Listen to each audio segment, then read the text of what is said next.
मल्लिकार्जुन खड़गे के आवास पर चल रही बैठक खत्म हो गई है। खड़गे के घर चल रही बैठक से राहुल गांधी निकले, मुकुल वासनिक, सुरजेवाला, केसी वेणुगोपाल मौजूद रहे। उम्मीदवारों के नाम और आगे की रणनीति पर चर्चा हुई है। तो जहां एक तरफ बीजेपी मंथन कर रही है तो दूसरी तरफ कांग्रेस भी चर्चा कर रही है। अदिति हमारे साथ बनी हुई है। अदिति, इस बैठक को लेकर जानकारी दें। देखिए, सबसे पहले तो ये लगभग 1.5 घंटे तक बैठक चली थी। राहुल गांधी खुद उसमें मौजूद थे।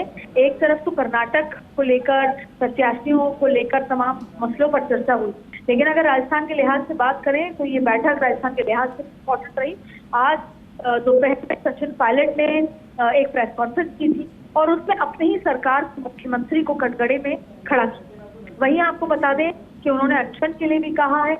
हालांकि उन्होंने ये कहा कि कोई भी विधायक को आने की जरूरत, मैं कार्यकर्ताओं के साथ अनशन करूंगा, लेकिन अनशन का जो पीछे का जो मकसद है या प्रेस कॉन्फ्रेंस का मकसद था वो सीधे सीधे मुख्यमंत्री अशोक गहलोत और अपनी सरकार को कटघरे में खड़ा करना था कि वो करप्शन को लेकर जो मैंने कहा है वो नहीं कर रही। अब सवाल ये उठता है कि जो दिल्ली है उसमें इस बात की चर्चा हुई कि एक तरफ तो खुद ही कांग्रेस लोग अपने ही सरकार, अपनी ही पार्टी के लोगों को पैर से नीचे खींचते रहते हैं। तो वो जहां पर राहुल गांधी ने एक माहौल बनाया था करप्शन के खिलाफ, जहां पर राहुल गांधी ने मोदी अडानी का मुद्दा उठाया और वो उस मुद्दे की हवा निकाल रहे हैं पार्टी के खुद ही के लोग। जिसमें गुलाम नबी आजाद का जिक्र हुआ, तमाम जिक्र हुए।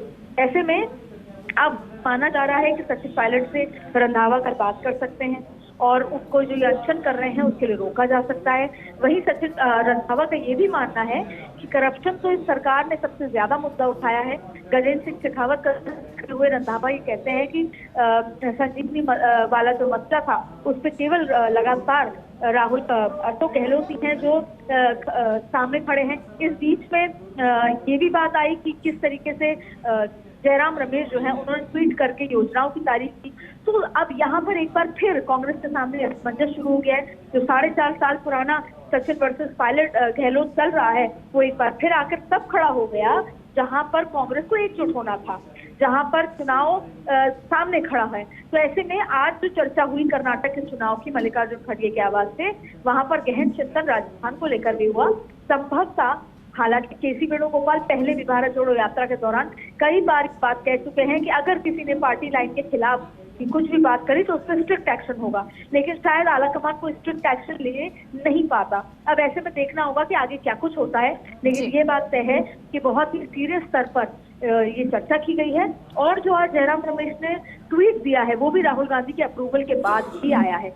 राजस्थान में एक बार फिर वो स्थिति खड़ी हो गई है कि पार्टी के लोग खुद ही सरकार को कटघरे में खड़ा कर रहे हैं, खुद ही सरकार के खिलाफ बयानबाजी कर रहे हैं और अनशन भी कर रहे हैं। ऐसे में अब आलाकमान क्या कुछ करता है, लेकिन मल्लिकार्जुन खड़गे के आवाज पर राजस्थान को लेकर एक लंबी विस्तार से चर्चा हुई। संभवतः आने वाले दिनों में एक बैठक राजस्थान के संगठन की ली जाएगी जिसमें दो टुक समझाने की कोशिश होगी। लेकिन सवाल देखा यही उठता है कि समझाया तो पहले भी कई बार गया है, लेकिन उसका कितना असर होगा, क्योंकि ऐसी स्थितियां जहां एक तरफ योजनाओं की लगातार तारीफ होती है उसका इम्पैक्ट को भुला देती है जब ऐसी बयानबाजी अपनी पार्टी, अपनी सरकार, अपने मुख्यमंत्री के लिए। ठीक है, और क्योंकि चाहे वो कर्नाटक हो और चाहे फिर वो राजस्थान हो, हर मुद्दे पर ये चर्चा हुई है। बहुत बहुत शुक्रिया आदिति इस जानकारी के लिए। उत्तर प्रदेश में निकाय चुनावों की तारीखों का ऐलान हो गया। उत्तर प्रदेश में निकाय चुनाव 2 चरणों में होंगे। 4